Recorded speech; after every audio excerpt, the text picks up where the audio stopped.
If you have watched Late Kick for a while, you know that I talk about one theme about once every couple of months, and that is recruiting in California, Texas, and Florida, because as everyone else tells you that you need to have a playoff of a certain size, or you need to have NIL or the transfer portal to inject that fabled and valued competitive balance and parity into the sport. The reality is you don't need any of that. What you need is teams in California and Texas and Florida to recruit well enough to where teams like Ohio State and Alabama and Clemson can't go into all of those states and raid them of their in-state talent. There are famous stories now, just over the last few years, of watching teams like Bama go win championships with a bunch of out-of-state talent, namely from South Florida. I think they won a title in South Florida a couple of years ago with a defensive backfield made up of all Florida kids. So, yeah, you can imagine how that makes them feel in South Florida. Now, have you noticed what's happening? If you don't follow recruiting hardcore, let me fill you in. There are some big moves being made. Today, I'm going to talk about this in a few minutes. Today, the University of Florida made big moves. But I actually want to go out to California for a second. I want you to just think about all of these places. And again, to be clear, the theory here is that the major programs right now, the ones that you claim are choking the life out of the sport, they're not doing it just with homegrown talent.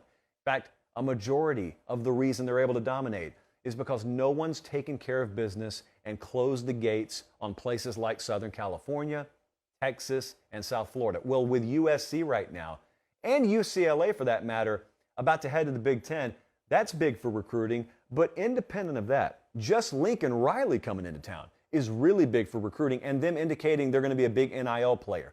That's big for recruiting. It doesn't mean, I know I said gate, it doesn't literally mean you're fencing off Southern California and no one will ever come and get a kid out of Calabasas anymore or Santa Monica anymore. What it means is it'll be harder. And if you really think about it, the difference sometimes in you winning a championship and you losing 38 to 27 could be one or two players. Maybe you lose them to injury, or maybe you just never got them because you finished second to USC under Lincoln Riley, whereas you would have beaten USC under Clay Helton for that same kid.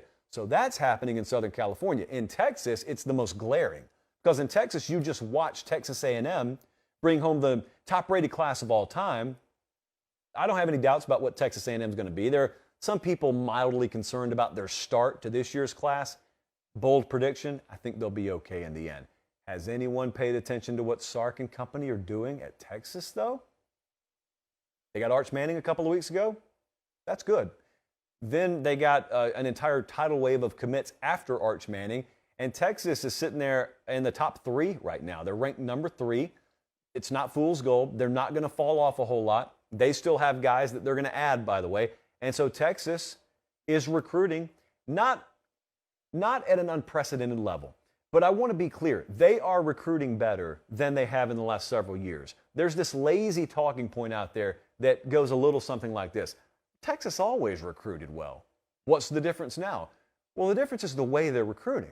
First off, this is a better class than the ones they've been recruiting, just higher ranked. But secondly, as I've said many times, I could sign 25 4- and 5-star linebackers and have the number 1 class in the country. My team would suck because I did not evenly distribute the talent. It's all at one position.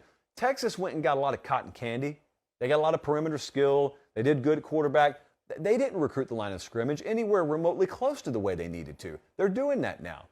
And they're still getting those other horses too, but they're doing that now. And so the state of Texas doesn't become impossible to recruit over there if you're an outsider.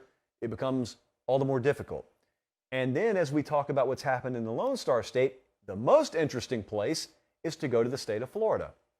We talked on Sunday night about how Mario Cristobal in Miami, after what some called a slow start to this cycle, had caught fire. And they're now, any given day, things are moving a lot. They're sitting there anywhere between 11th and 8th, 9th. Point is, they were ranked like 35th a couple of weeks ago, and that never mattered. And this ranking doesn't matter in finality, but the difference is their final ranking will look a lot more like this than in the 30s. Second thing is they still got a lot of big fish out there. Thirdly, Mario Cristobal has been a big disruptor in this whole thing. He walked in the state of Florida, and I don't know why, but some people doubted he was going to do this, and he is doing every bit of what any reasonable person who's watched his career expected him to do, and then some. They're kind of just getting started there. Miami will be a total recruiting machine. If you answer them, that's fine. They are not going to be a variable. So Miami recruiting will be a constant down there. The big question, the million-dollar question in the state of Florida is, how are Mike Norvell and Billy Napier going to respond?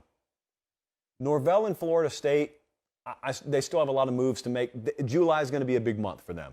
So they've still got names on the board. It's kind of an incomplete class right now. They're ranked 41st. They haven't made their move. It's not promised that they will make a big move. But if they are going to, that move is still a little bit in the future. Florida's starting to move a little bit, though. Just in the last 24 hours, just today, they picked up Marcus Stokes, who was a four-star quarterback, who we met at Elite 11. He decommitted from Penn State. He commits to Billy Napier in Florida. They also got Trayon Webb, the four-star running back, today, and that happened like within the span of an hour. Both kids are from Jacksonville, in-state products, big moves there. What did we say a couple of weeks ago? We said Florida, big question there was not Billy Napier. I almost have to do one of those what I didn't say and what I did say. What I didn't say was I doubt Billy Napier. I said the exact opposite. What I did say is he's got to be on equal footing with these other schools. He's got to be on equal footing. He's got to be given the resources. He's got to be given the latitude. I don't know that we've definitively learned that he has or hasn't. My point is they're getting up to speed.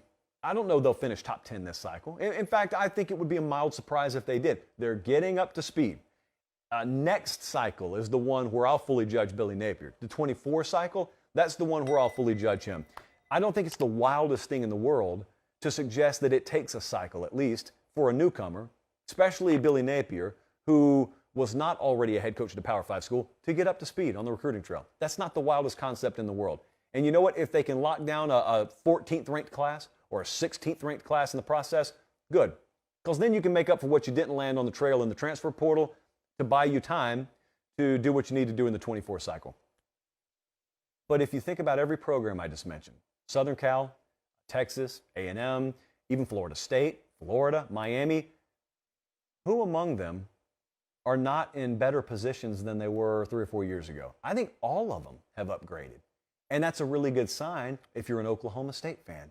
It's a really good sign if you're a Michigan State fan or a Penn State fan or a West Virginia fan, because if you want that competitive balance, the biggest key is cutting off the plentiful supply of talent from those areas to places like Columbus, Ohio, and places like Tuscaloosa, and places like Clemson. They're still going to be good. Bama's still going to be very good. Georgia, I don't mention them enough. They've been surviving and thriving, not surviving.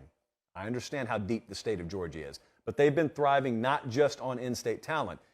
They're always going to be good. You just want to make it more difficult on them. That's all you can do. You're not going to stop Bama, Georgia, Ohio State. How difficult can you make it for them to go out of their state and pluck talent? Because right now it's not even hard. It hasn't been hard in a long time.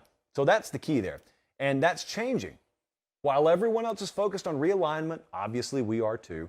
And then you're going to be focused on all these other things that you, in some cases, believe will inject parity. This is the key to real competitive balance. Recruiting in Cali, Texas, and Florida.